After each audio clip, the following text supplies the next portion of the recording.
మండవవారిపాలెం గ్రామానికి చెందిన మండవ అపర్ణ తన భర్త అత్తగారి కుటుంబం నుండి రక్షణ కల్పించాలని కోరుతూ ఒంగోలు మహిళాభ్యుదయ సమితి కార్యాలయంలో మీడియా సమావేశంలో తన ఆవేదన వ్యక్తం చేశారు. మీడియా సమావేశంలో ఆమె తనకు జరిగిన అన్యాయాన్ని వివరించింది. వివరాల్లోకి వెళ్తే మండవవారిపాలెం గ్రామానికి చెందిన మండవ రామకృష్ణ అనే వ్యక్తితో 3 ఏళ్ల క్రితం వివాహం జరిగిందని, అతను మానసికంగా సరైన వ్యక్తి కాదని, తన భర్త పెదనాన్న మండవ రామ్మోహన్ రావు మాటలు వింటూ తనను మానసికంగా శారీరకంగా హింసిస్తున్నాడని అన్నారు. తన భర్త తరపు ఆస్తి కోసం తనపై లేనిపోని ఆరోపణలు చేస్తూ భార్యాభర్తలకు కాకుండా గొడవలు సృష్టించి 2 పర్యాయాలు తనపై దాడి చేశారని చెప్పింది. అయినా కానీ తన భర్తతో సహజీవనం సాగించడానికి మొండిగా ప్రయత్నాలు చేస్తున్నా తన తల్లిదండ్రిపై దాడి చేసి గాయపరిచారని అన్నారు. జరిగిన ఘటనలపై తాలూకా పోలీస్ స్టేషన్లో ఫిర్యాదు చేసినప్పటికీ ఎఫ్ఐఆర్ కట్టినా కూడా వారిని ఇంతవరకు బైండ్ ఓవర్ చేయలేదని, ఎస్పీ గ్రీవెన్స్ లో కూడా ఫిర్యాదు ఇచ్చినా ఇంతవరకు తమకు న్యాయం జరగలేదని అన్నారు. అత్తవారి కుటుంబం నుండి ప్రాణహాని ఉన్నందున తనకు రక్షణ కల్పించాలని, వారిని బైండ్ ఓవర్ చేయాలని ఆమె కోరింది. మహిళాభ్యుదయ సమితి రాష్ట్ర అధ్యక్షురాలు తేళ్ల అరుణ మాట్లాడుతూ మండవ అపర్ణకు న్యాయం చేసేందుకు తాము ముందున్నామని, పోలీసులు ఖచ్చితంగా నిష్పక్షపాతంగా వ్యవహరించి బాధితురాలికి న్యాయం చేయాలని డిమాండ్ చేశారు. బాధితురాలకు న్యాయం జరిగే వరకు అండగా ఉంటామని తెలిపారు. ఇంకా ఈ కార్యక్రమంలో సమితి కోశాధికారి బీరం అరుణ తదితరులు పాల్గొన్నారు.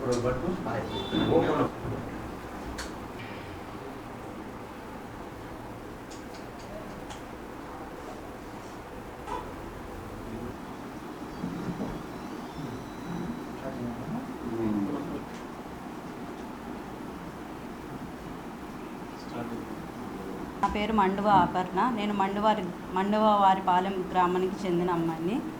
నాకు గత 3 సంవత్సరాల క్రితం మండవవారిపాలెంలో నా భర్త స్వగృహం నందు నాకు పెళ్ళి అయింది. పెళ్ళి అయిన తర్వాత నుంచి నేను మండవవారిపాలెంలోనే ఉంటున్నాను. అక్కడ నా భర్తకి హెల్త్ ఇష్యూ ఉండటం వల్ల నేను హాస్పిటల్కి, నా భర్త పేరు రామకృష్ణ, నా భర్తకి హెల్త్ ఇష్యూ ఉండటం వల్ల నేను హాస్పిటల్కి అట్లా చూపించుకుంటా నేను మండవవారిపాలెంలోనే ఉంటున్నాను. వాళ్ళ పెద్దనాన్న అయిన రామ్మోహన్ రావు నా భర్తని నన్ను వేరు చేయాలని చెప్పేసి తనని నా దగ్గర నుంచి వేరు చేసి వేరే ఇంట్లో ఉండేటట్లు వాళ్ళ అమ్మని తన్ని వేరే ఇంట్లో పెట్టేసి నన్ను ఒక్కదాన్ని చేస్తున్నారు. నా భర్తకున్న ఆస్తి కోసం ఆస్తి మీద కన్ను వేసి నా భర్తని నన్ను వేరు చేయాలని చూస్తున్నారు. నేను అక్కడే ఉంటూ నా భర్తకి బాగాలేదని చెప్పేసి, నా భర్త అమాయకుడైతే ఆ అమాయకత్వాన్ని వాళ్ళు క్యాచ్ చేసుకొని వాళ్ళు ఆస్తి కోసము నన్ను నా భర్తని వేరు చేసి ఆస్తి ఇచ్చేయాలని చెప్పేసి ప్లాన్ చేస్తూ ఉన్నారు. నా భర్త నా దగ్గరికి వచ్చినా కానీ వద్దు, అమ్మాయి దగ్గర వెళ్ళొద్దు నువ్వు అని చెప్పేసి వేరే ఇంట్లో పెట్టడం జరుగుతుంది. ఇట్లా నేను హాస్పిటల్కి తిరుగుతా ఆయనకి చూపించుకుంటా ఇక్కడే ఇంట్లోనే ఉంటున్నాను. నన్ను 3 సార్లు వాళ్ళ పెదనాన్న మాట విని నన్ను 3 సార్లు కొడితే నేను కంప్లైంట్ ఇస్తే నా పేరెంట్స్ని నాకు రక్షణగా మా ఇంట్లో నా కోసం ఉంచితే వాళ్ళని కూడా అసలు వాటర్ కట్ చేసి పవర్ కట్ చేసి నన్ను చిత్రహింసలు పెడుతున్నారు. సో దీనికోసం నాకు ప్రొటెక్షన్గా మా అమ్మని మా నాన్నని నా దగ్గర పెడితే నేను మొన్న వెళ్ళి రీసెంట్గా వాటర్ ఎందుకు రావట్లేదు, పవర్ ఎందుకు రావట్లేదు, నువ్వు అడిగితే బాగా చేపిస్తానన్నావు, ఇంతవరకు పవర్ లేదు వాటర్ లేదు, 30 days అవుతుంది, నేను ఇబ్బంది పడుతున్నానని చెప్పి అడగటానికి వెళ్తే నన్ను ఫస్ట్ కర్ర తీసుకొని కొట్టారు. కొట్టిన తర్వాత నన్ను కొడుతున్నారని చెప్పేసి మా అమ్మ పరిగెత్తుకుంటూ వచ్చేసరికి మా అమ్మ వేలు నోట్లో పెట్టుకొని గట్టిగా కొరికి కర్రలతో కొట్టారు. ఈలోపు మా నాన్న మమ్మల్ని ఇద్దరిని కొడుతుంటే బైక్ వేసుకొని బయటకు వెళ్ళిన పర్సన్ గబగబా వస్తే ఇంకా ఆ పర్సన్ని కర్ర తీసుకొని తల మీద కొట్టారు. 9 స్టిచెస్ పడ్డాయి. సో మేము కేసు పెట్టేసి స్టేషన్కి వెళ్ళి గవర్నమెంట్ హాస్పిటల్లో వాళ్ళు రిపోర్ట్ తీసుకొని మేము స్టేషన్కి వెళ్ళి కంప్లైంట్ ఇచ్చినా కానీ 4 days అవుతుంది కంప్లైంట్ ఇచ్చి. ఇంతవరకు స్టేషన్కి వాళ్ళని పిలిపించలేదు, మాట్లాడలేదు. తాలూకా పోలీస్ స్టేషన్, ఒంగోలు తాలూకా.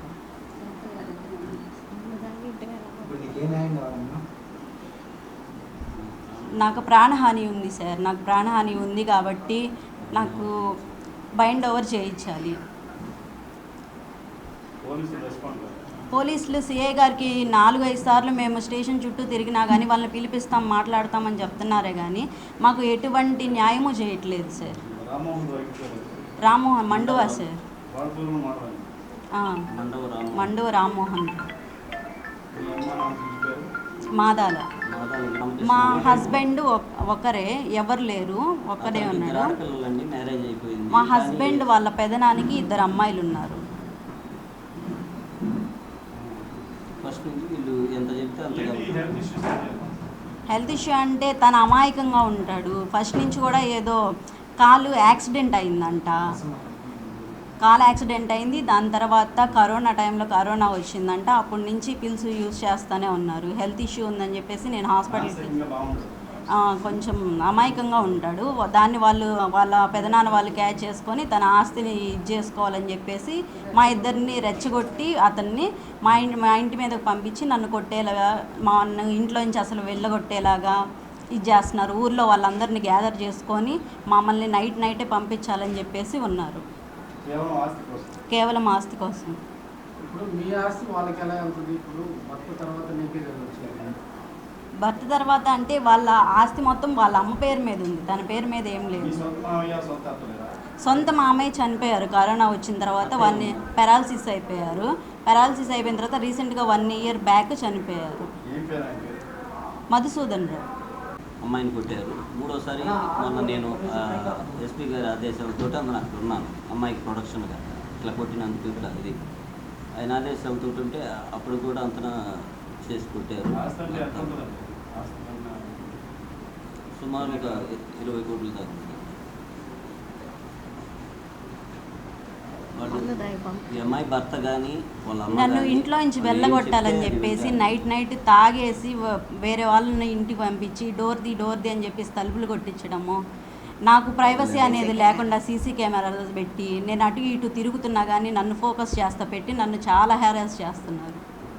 వాళ్ళేమో ఈ ఎట్లా అంటే వల్గర్గా మాట్లాడే లేడీస్ని పంపించి తిట్టేస్తున్నారు సార్. నైట్ ఏమో డ్రింకర్స్ని పంపించి డోర్లు కొట్టించి చేస్తున్నారు సార్. అవన్నీ వీడియో నేను ట్రావెల్ పరంగా వర్క్ చేస్తాను సార్. నేను యాక్చువల్గా తిరుపతిలో ఉండేది, ఫ్యామిలీ మేము. ఈ అమ్మాయి ఇష్యూ జరిగి ఈ అమ్మాయిగా నన్ను సార్ నెగిటివ్ పెదకొత్తపల్లి వాళ్ళు 3 లక్షలు ఇచ్చారు. మేము 3 లక్షలకు సంబంధించిన గోల్డ్ మళ్ళీ మేము తిరిగి వాళ్ళకే పెట్టామండి. గోల్డ్ మిగతా సామాన్లు అవన్నీ పెట్టాము. మనకి సార్ మా హస్బెండ్ అమాయకుడు. అంటే వాళ్ళ ఫస్ట్ నుంచి కూడా వాళ్ళ పెదనాన్న వాళ్ళు పెంచింది. అసలు తినకి పెళ్ళి జరగకూడదని చెప్పేసి కూడా ఫస్ట్లో చూశారు. తర్వాత వాళ్ళకి తెలియకుండా ఈ సంబంధం వచ్చి పెళ్లి చేసుకున్నారు. చేసుకున్న తర్వాత రోజు నుంచి కూడా వాళ్ళు నన్ను ఏ రోజు కూడా ఇంటికి పిలిచి పద్ధతిగా మాట్లాడి ఇంతవరకు వాళ్ళ పెదనాన్న నాతో ఎప్పుడు ఏం మాట్లాడలా. ఏదైనా చేసినా కానీ వాళ్ళ ఇంటి దగ్గరే వాళ్ళ పెదనాన్న వాళ్ళ పిన్ని వాళ్ళు చనిపోయిన ఆయన ఉన్నారు అప్పుడు పెళ్ళప్పుడు. కాకపోతే పారాలసిస్ ఎవరన్నా తీసుకొచ్చి కూర్చోబెట్టి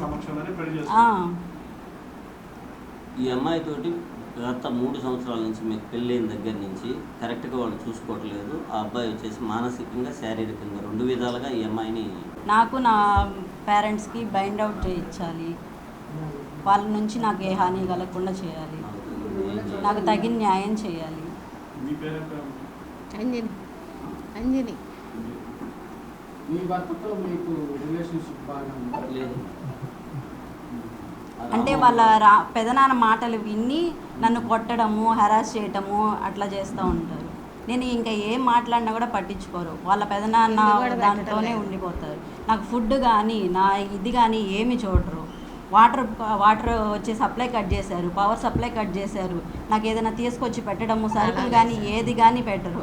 నైట్ మేము మా నాన్న మా అమ్మని కొట్టిన తర్వాత గవర్నమెంట్ రిమ్స్ హాస్పిటల్ నుంచి 2కి డిశ్చార్జ్ అయ్యి ఇంటికి వెళ్ళిన తర్వాత మొత్తము ఎన్ని డోర్స్ ఉంటే అన్ని డోర్స్కి లాక్స్ వేసి పవర్ కట్ చేసి ఇన్వర్టర్ ఉంటే ఇన్వర్టర్ మొత్తం తీసుకెళ్ళేసి వాళ్ళ ఇంట్లో పెట్టుకొని వాళ్ళు వెళ్ళిపోయారు. మేము వెళ్ళి అడగటానికి పవర్ కట్ చేశారు ఎందుకు అని అడగటానికి కూడా వాళ్ళు లేరు, వెళ్ళిపోయారు కొట్టేసిన తర్వాత. ఇంకా మేము తాళాలు తీపిచ్చుకొని ఇంకా అక్కడే ఆ ఇంట్లోనే ఉంటున్నాం. పవర్ సప్లై ఇప్పించుకున్నాము. వాటర్ సప్లై కోసం మేము పంచాయతీ ఆఫీస్ దగ్గరకు సెక్రటరీ దగ్గరికి వెళ్ళి ఫిర్యాదు చేస్తే అర్జీ ఇస్తే వాళ్ళు వచ్చి చెక్ చేశారు. చెక్ చేసిన తర్వాత కూడా వేరే వాళ్ళకి చెప్పండి అని చెప్పేసి వాళ్ళు తప్పించుకున్నారు. మాకు మాత్రం ఇంతవరకు వాటర్ సప్లై అనేది లేదు. 30 days నుంచి వాటర్ రాక ఇబ్బంది పడతా పక్కన బోరింగ్ నుంచి వాటర్ కొట్టుకొని తీసుకొచ్చుకుంటున్నాము. పవర్ సప్లై మాత్రం ఎమర్జెన్సీ కాబట్టి అది మేమే తీసుకున్నాము.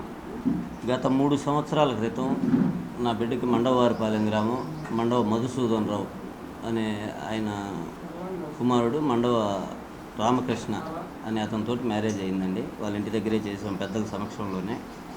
పెళ్ళైన దగ్గర నుంచి 2-3 రోజుల నుంచే ఈ అమ్మాయిని టార్చర్ పెట్టడం, ఇబ్బంది చేయటం అవన్నీ చేస్తున్నాడు. మానసికంగా, శారీరకంగా 2 విధాలుగా అతను కరెక్ట్గా లేడు.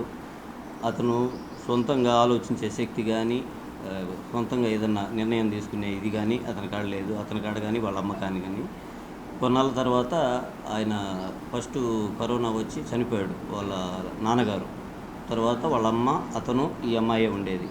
ఈ అమ్మాయిని హెరాస్ చేస్తూ ఉంటే పెద్ద మనుషుల సమక్షంలో మాట్లాడితే 4 రోజులేమో కరెక్ట్గా చూస్తారు, ఇక నుంచి మళ్ళీ ఇబ్బంది పెడతా ఉంటారు.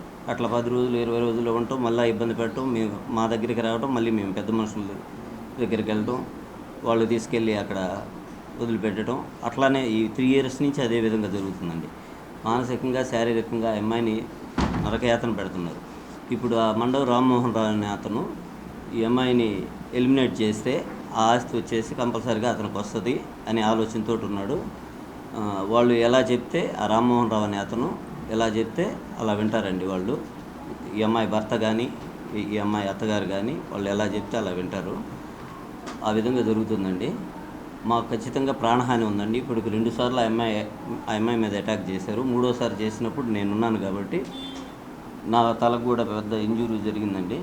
విపరీతంగా బ్లడ్ పోయి ప్రాణాపాయ పరిస్థితుల్లో రిమ్స్ హాస్పిటల్కి వెళ్ళి అక్కడ నుండి బయటపడి వచ్చామండి. ఇంతవరకు పోలీసులు కానీ, మహిళా పోలీస్ స్టేషన్కి వెళ్ళాము, ఎస్పీ గారిని గ్రీవెన్స్ సెల్లో కలిసాము, మహిళా పోలీస్ స్టేషన్కి వెళ్ళాము, తాలూకా పోలీస్ స్టేషన్కి వెళ్ళాము. పోలీసులు ఏం న్యాయం చేయలేదండి. ఎస్పీ గారు స్పందించి సిఐ గారికి, మహిళా సిఐ గారికి చెప్పారు, కానీ ఎటువంటి యాక్షన్ తీసుకోలేదు సిఐ గారు ఇద్దరు. తగిన న్యాయం చేయాలండి అమ్మాయికి. అమ్మాయి జీవితం నాశనం అయిపోయింది. ఆ అమ్మాయి ద్వారా మేము కూడా ఇబ్బందులు పడతా ఉన్నాము. అమ్మాయికి తగిన న్యాయం చేయాలి. మాకు ప్రొటెక్షన్ లేదండి. ఇప్పుడు మెయిన్గా మాకు వచ్చేసి ప్రాణహాని ఉంది కంపల్సరీగా. ఇప్పటికే 3 సార్లు అటాక్ చేశారు. వాళ్ళని బైండ్ ఓవర్ చేయాలండి. ఆ అమ్మాయికి న్యాయం చేయాలి. మాకు కలపటం అంటే శారీరకంగా, మానసికంగా ఆ అబ్బాయి కరెక్ట్గా లేడండి. ఫస్ట్ నుంచి లేడు. ఈ 3 సంవత్సరాల్లో ఏ రోజు కరెక్ట్గా లేదు. అతని సంసారం కూడా ఈ అమ్మాయితో ఏం చేయలేడు.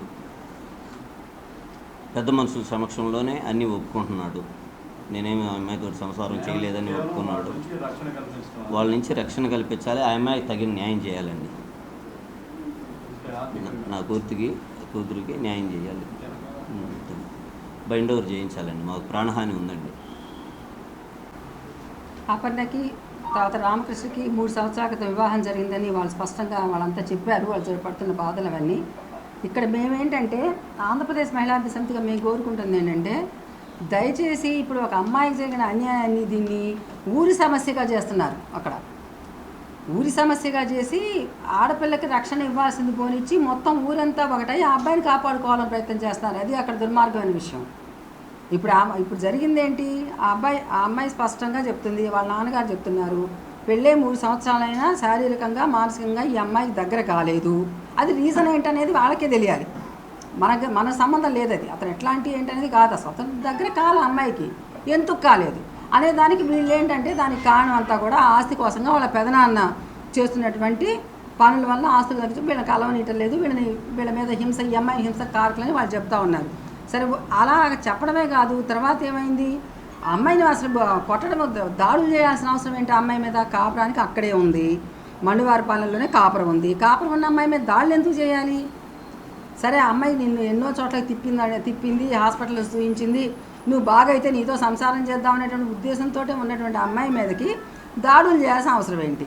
సరే, 1-2 సార్లు దాడులు జరిగినాయి, వాళ్ళ అమ్మ నాన్న ప్రొటెక్షన్కి వస్తే నువ్వు నీళ్లు కట్ చేసి, కరెంటు కట్ చేసి, సీసీ కెమెరాలు పెట్టి అనుక్షణం వాళ్ళని బెదిరించాల్సిన అవసరం ఏంటి?